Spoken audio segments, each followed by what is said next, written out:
blue. This is one of my favorite kanji here. I just think it has a really nice look to it. So you can see on top here, we just have 3 lines, and on the bottom, we have this component here, which some of you might be familiar with, as it looks a little bit like the kanji for moon, which we'll be covering a little bit later. For some example words here, on the bottom left, you can see I've got aoi, which just means blue. So if I wanted to say a blue car in Japanese, I could say a aoi kuruma.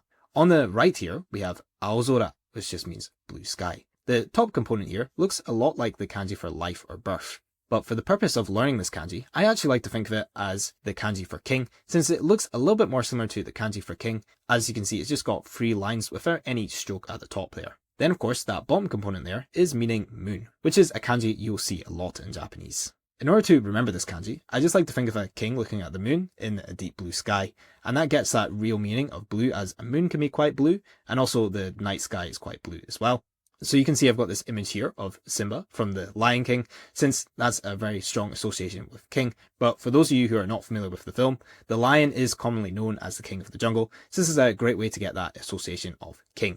Now, if you want to get some extra practice with this kanji, please feel free to go ahead and pause the video and practice writing out in air like this, or you can also try visualize it in your mind, or write out on pen and paper if you have some to hand. That can be a great way to get some extra practice for this kanji. And if you enjoy kanji breakdowns just like this, please feel free to go ahead and check out my 1000 kanji 90-day challenge if you want to learn all of the most common kanji in Japanese. So if you're interested and want to check that out, it's just the top link in my bio.